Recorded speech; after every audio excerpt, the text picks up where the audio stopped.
How does a large-scale bombing sound?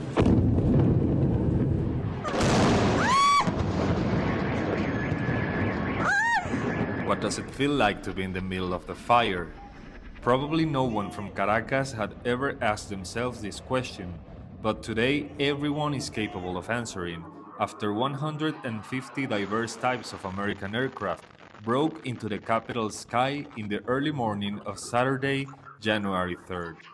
Not all the bombs that fell on Caracas in the early morning of January 3rd impacted on their intended targets. These are the testimonies of a community of neighbors whose homes were severely affected by an American projectile. Today, they don't hesitate to assert that having preserved their lives is product of a miracle. Gracia Monaco lives with her daughter, Ana Maria. Amidst the disorientation and uncertainty, she directed words of comfort to her daughter, who was very affected by what had happened. Gracia's faith was anchored to a small image of the Blessed Virgin, which she had recently placed on her nightstand, just hours before the bombings. Ana Maria, ¿tú no crees en Dios? Ana Maria, don't you believe in God? She falls silent, and I tell her, look, I'm going to tell you something. This virgin that is here was not here 2 days ago. I found her in the closet where I had kept her, and I said, I'm going to put her out again. Here she is. I have her here next to the photos of my parents who have passed away and who are the most important thing to me after my daughters. I told her, my window exploded here. Debris entered. I suffered the moment. But this virgin stayed here without moving, without falling. And for me, that means something.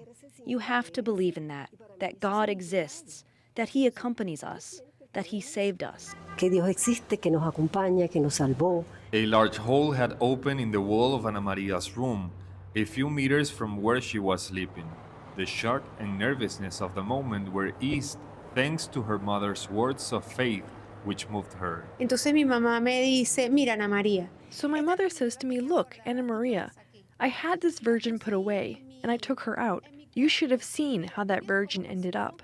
She was intact. She didn't even fall. Everything else had fallen, but the virgin remained standing. She was holding her in her hand and placed her next to where she had been before. And she said to me, don't you believe in God? Don't you have faith? That truth moved me.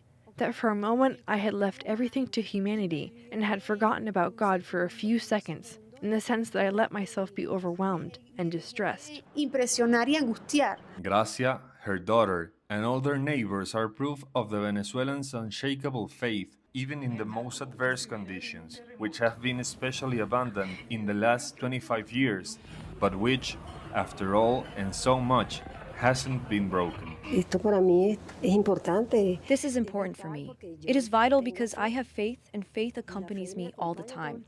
That's why I tell her that you always have to believe, not eventually.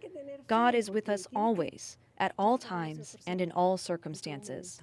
En toda circunstancia. Anyone who wishes can also donate construction materials for Gracias Monaco's house and that of the other neighbors. In Caracas, Venezuela, Andrés Henríquez, EWTN.